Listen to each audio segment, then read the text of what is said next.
All right, today we're cracking open a very different kind of case file. We're not investigating a crime, we're investigating a mind. Our mission? To decode the methods of the world's greatest consulting detective, the man who literally turned criminal investigation into a science. Our subject? Sherlock Holmes. You've heard this quote a million times, right? But it's so much more than just a clever line. This is it. This is the core algorithm, the operating system for his entire brain. This simple idea is what took his work from just, good guesswork to a repeatable, rigorous science. But how do you actually do that? I mean, how did Holmes manage to train his mind to see what's impossible and then isolate what's improbable? That's the real mystery we're here to solve today. Every good investigation has to start with a subject profile.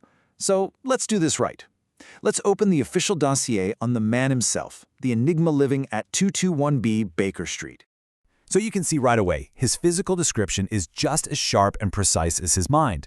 Tall, thin, hawk-like nose, but those are just the surface details. The real key here, the most important line in this file, is the assessment of his core ability, an uncanny talent for untangling the most knotted-up, complex crimes you can imagine. Now, here's the thing. His genius wasn't magic. It was a method, a precise, three-step process that we're about to break down. First, the science of seeing. Second, the forensic lab he built inside his own mind. And finally, the cold, hard logic of elimination. So let's start at the beginning with the absolute foundation of his entire method, the science of seeing. This is all about the art of observing what everyone else what they just look at without really seeing. This slide just illustrates the difference perfectly.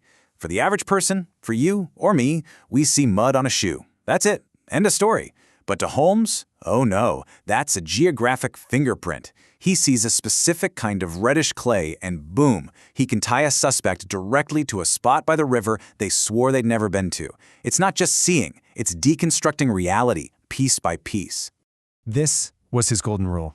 He truly believed that even the most massive, most complicated lie is always built on a foundation of tiny little details.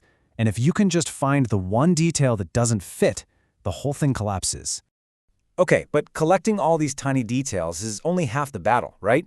You need a system to actually analyze them. And this is where we get to the second pillar of his method, the forensics lab he carried around inside his own skull. He had a great term for this. He called it his brain attic, a huge, meticulously organized library of super specialized information. See, it's not about knowing everything in the world. It's about knowing everything that matters for solving a crime. And just take a look at the kind of stuff in this mental library. It's astonishing. He didn't just know a bit about tobacco. He could identify 140 different types of ash just by looking at them. The man was a walking, talking forensics lab, turning microscopic dust into undeniable proof. This metaphor is just perfect. Think about it. A crime scene is like a dark, confusing forest. Everyone else is just stumbling around, totally lost. But Holmes's specialized knowledge, that's a lantern, lighting up the one true path that leads straight to the truth. So with all that sharp observation and all that deep knowledge in hand, we finally get to the last decisive stage, the logic of elimination. This is where the detective becomes a pure logician, applying cold, hard reason to all the facts he's gathered.